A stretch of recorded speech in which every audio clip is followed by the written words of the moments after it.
Assalamualaikum warahmatullahi wabarakatuh. Perkenalkan nama saya Dini Hanifa dengan NIM A5102022 dari 6G. Penelitian pendidikan.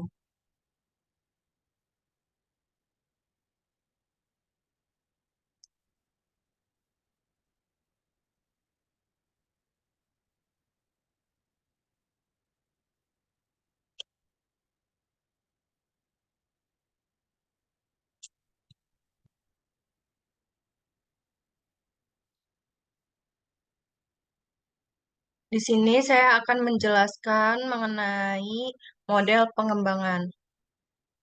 Yang pertama ada pengertian plom model. Model penelitian plom adalah model pengembangan yang sangat intens dengan subjek penelitian.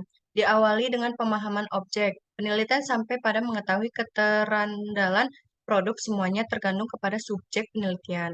Model pengembangan plom banyak digunakan untuk pengembangan produk-produk pendidikan seperti bahan ajar, media, ataupun pendekatan pembelajaran. Ini ada ilustrasi langkah-langkah plom model, yaitu dari problem, terus ke analisis, terus ke design and develop prototype, terus evaluation, terus revision. Terus ada langkah-langkah plom model.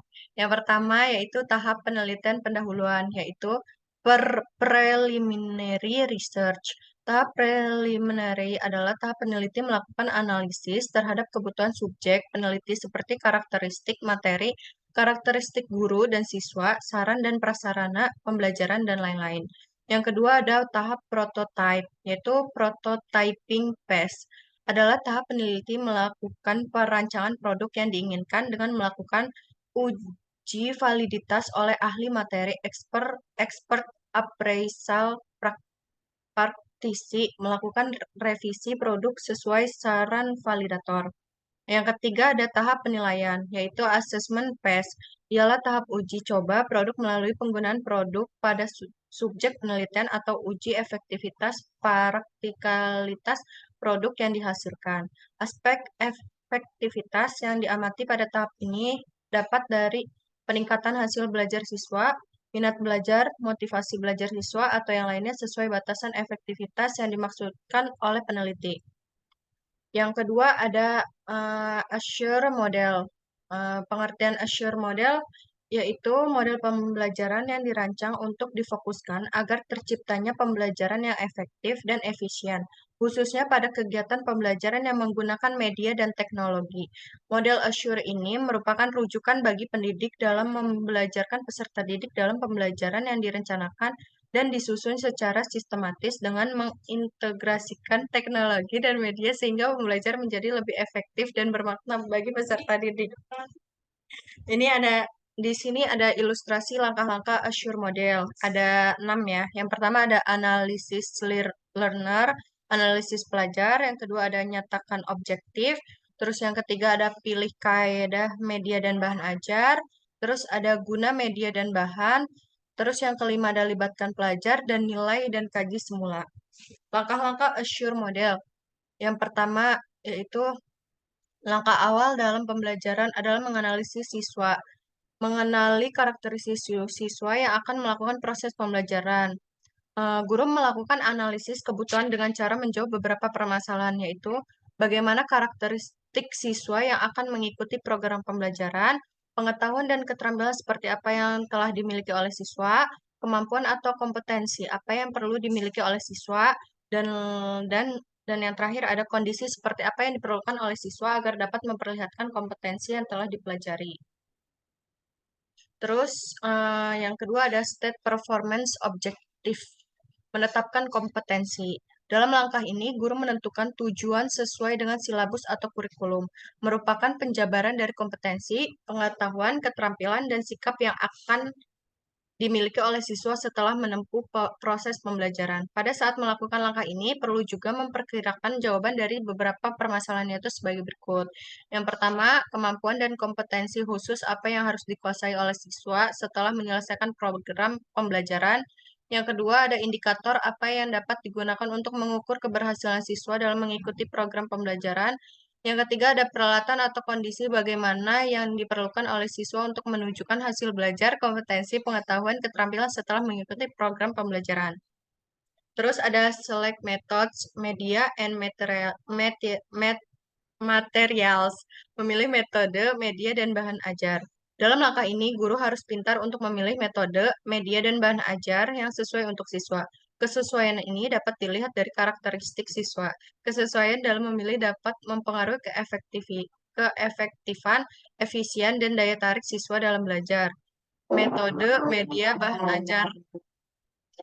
Terus yang keempat ada utilize materials, pemanfaatan bahan ajar dan media pembelajaran.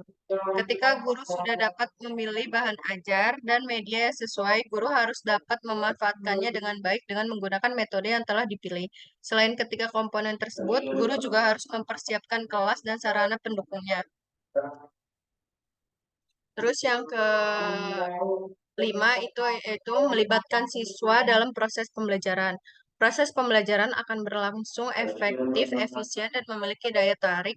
Ikut berpartisipasi dalam proses ini. Jika siswa aktif dalam proses pembelajaran, akan memudahkan siswa untuk memahami materi yang diberikan oleh guru, serta menumbuhkan motivasi belajar siswa. Yang terakhir ada evaluasi dan revisi. Setelah melakukan proses pembelajaran, selanjutnya diadakan evaluasi dan revisi. Tahap ini bertujuan untuk menilai efektivitas dan efisien program pembelajaran dan menilai pencapaian hasil belajar siswa. Dan selanjutnya ada model DBR, yaitu Design Based Research. Design Based Research merupakan sistematis pendidikan dan instruksional proses desain yang di dalamnya memiliki proses kegiatan analisis, desain, evaluasi, dan sehingga mendapatkan hasil yang memuaskan. Design Based Research pada bidang pendidikan merupakan serangkaian pendekatan dengan maksud menghasilkan teori-teori baru dan praktik yang menjelaskan dan berpotensi berdampak pada proses belajar mengajar secara natural. Ini berikut ada ilustrasi langkah-langkah design based research model dari masalah terus ke teori empiris terus ke proses ke kreativitas vokal, terus hasil. Nah, terus ini ada langkah-langkah desain based research. Yang pertama ada identifikasi dan analisis masalah. Pertama adalah identifikasi dan analisis masalah. Tahap ini merupakan tahap awal pada penelitian menggunakan metode design based research, di mana peneliti sebelum turun ke lapangan harus mengidentifikasi dan menganalisis masalah yang akan diteliti, faktor-faktor yang menyebabkan masalah tersebut, serta hal apa yang dapat dilakukan untuk mengatasi masalah tersebut. Terus yang kedua ada perancangan solusi. Tahap kedua adalah perancangan solusi, di mana solusi yang akan dirancang berdasarkan latar belakang masalah yang terjadi untuk mendapatkan hasil dari tujuan penelitian. Yang ketiga ada siklus berulang dalam pengujian dan penyempurnaan rancangan. Ketiga adalah siklus berulang dalam pengujian-pengujian yang sehingga akan menghasilkan suatu rancangan akhir yang terbaik. Yang terakhir, yang keempat, refleksi untuk menghasilkan prinsip-prinsip desain dan implementasi. Tahap terakhir adalah refleksi akhir untuk menghasilkan prinsip-prinsip desain atau rancangan pada penelitian ini. Biasanya refleksi ini dilakukan dengan melakukan diskusi dengan para pakar yang ahli pada bidang yang berkaitan dengan permasalahan tersebut. Terus yang terakhir ada model 4D. Pengertiannya yaitu model 4D merupakan salah satu metode penelitian dan pengembangan. Model 4D digunakan untuk mengembangkan perangkat pembelajaran. Sesuai namanya, model 4D terdiri dari 4 tahapan utama yakni define, pendefinisian, desain, perancangan, dan develop, pengembangan, dan disseminate, penyebaran. Ini ada ilustrasi langkah-langkah 4D, kayak dari pendefinisian, perancangan, pengembangan, penyebaran. Yang langkah-langkah 4D ini, tahap awal define, pendefinisian, yaitu tahap awal dalam model ialah pendefinisian terkait syarat pengembangan pada tahap ini adalah tahap analisis kebutuhan. Terus ada 5 kegiatan yang bisa dilakukan pada tahap define, yakni meliputi analisa awal, analisa peserta didik, analisa tugas, analisa konsep, dan yang terakhir perumusan tujuan pembelajaran. Terus yang kedua tahap desain, perancangan. Tahap kedua dalam model 4D adalah perancangan desain. Ada 4 langkah, yaitu harus dilalui pada tahap ini, yakni penyusun pertama penyusunan standar tes, terus yang kedua pemilihan media, yang ketiga ada pemilihan format, dan yang terakhir ada rancangan awal. Dan yang ketiga ada tahap develop, pengembangan. Tahap pengembangan merupakan tahap untuk menghasilkan sebuah produk pengembangan. Tahap ini terdiri dari 2 langkah, yaitu penilaian ahli yang disertai revisi dan uji coba pengembangan. Dan yang keempat, ada tahap disseminate, penyebarluasan. Tahap terakhir dalam pengembangan perangkat pembelajaran model 4D ialah tahap penyebarluasan. Ehm, Menurut Tiagarajan itu menjelaskan bahwa tahap akhir pengemasan akhir difusi dan adopsi adalah yang paling penting meskipun paling sering diabaikan. Nah, yang terakhir ini kayak ada perbedaan paling menonjol dari keempat model, yaitu secara umum perbedaan antara model-model tersebut terletak pada fokus pengembangan dan tahapan proses pengembangan. Model pengembangan Plum lebih fokus pada riset dan pengembangan produk atau program pembelajaran. Sementara model Assure lebih fokus pada perencanaan dan pelaksanaan pembelajaran yang terstruktur. Model 4D lebih fokus pada pengembangan pembelajaran berbasis proyek, dan model Design Based Research lebih fokus pada pengembangan teori dan praktik pembelajaran yang berbasis riset. Begitulah penjelasan dari saya mengenai pengembangan pembelajaran itu. Kurang lebihnya mohon maaf. Eh, Wassalamualaikum warahmatullahi wabarakatuh.